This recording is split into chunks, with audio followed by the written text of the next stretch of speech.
Salut à tous, c'est Ayman et aujourd'hui nous allons parler non pas des AirPods Studio mais des AirPods Max. Le casque Apple, connu jusqu'à ce jour sous le nom de AirPods Studio, vient d'être officialisé par un communiqué de presse et sera disponible à partir du 15 décembre, soit mardi prochain, au tarif de 629 €. En termes de design, on retrouve globalement ce qui a été fuité par Fuge et ensuite Jon Prosser, à savoir un casque circumauriculaire, donc un casque qui viendra se poser sur les oreilles pour une meilleure qualité d'écoute. Tout le casque sera rembourré de coussinets, de quoi le rendre très confortable et sera du coup adapté pour tous. Les matériaux utilisés sont a priori de l'acier inoxydable avec un revêtement silicone pour le rendre plus agréable au toucher. Quant aux écouteurs, ils seront faits d'un aluminium anodisé. Et concernant les coussinets justement, ils seront fabriqués dans une mousse à mémoire de forme et seront recouverts d'un tissu de mèche qui a priori ressemble beaucoup à celui des HomePod. Le design révélé il y a quelques semaines par Fuge et ensuite par Jon Prosser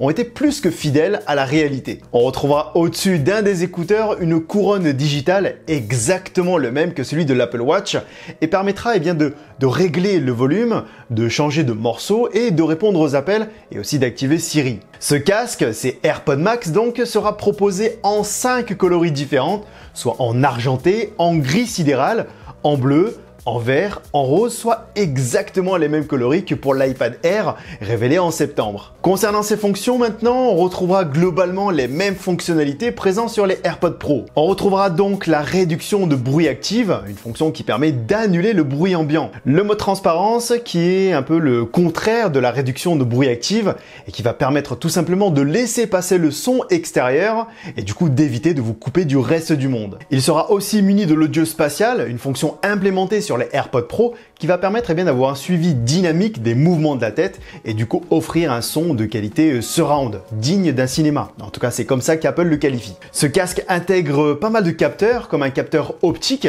sûrement dans le but de mettre en pause la musique ou la vidéo automatiquement quand on enlève le casque de la tête, un capteur de position sur chaque écouteur, un détecteur d'étui, car oui, l'étui sera fourni avec. Il sera aussi doté de 9 micros au total, soit 8 micros dédiés à la réduction de bruit active et 3 micros pour la détection des voix. Alors normalement là vous vous dites mais attends 8 plus 3 ça fait pas 9. Oui c'est normal car 2 des 3 micros dédiés à la voix servent aussi pour la réduction de bruit active. On y retrouvera aussi l'égalisation adaptive qui va lui permettre de s'adapter et d'ajuster l'écoute en fonction du type de musique que vous écoutez pour offrir la meilleure expérience possible. Ce casque sera vendu avec un étui, une smart case, qui va lui permettre, une fois rangé à l'intérieur, d'entrer en mode ultra basse consommation pour économiser au mieux la batterie jusqu'à la prochaine utilisation. Justement, en parlant d'autonomie, Apple nous promet là une autonomie jusqu'à 20 heures d'écoute et une recharge ultra rapide car seulement 5 minutes de recharge nous offrirait jusqu'à 1h30 d'écoute. Bon, vous l'aurez compris, avec ces AirPods Max,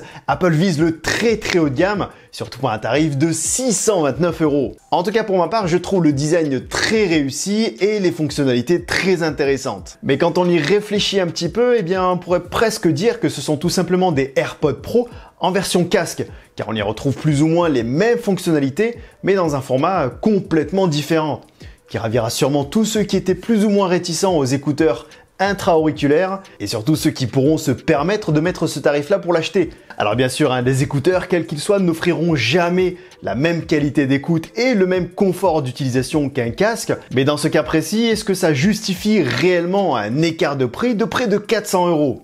En tout cas, n'hésitez pas vous à me dire ce que vous en pensez dans les commentaires. Sur ce, je vous dis à très bientôt et d'ici là, prenez tout soin de vous. C'était Ayman. Peace.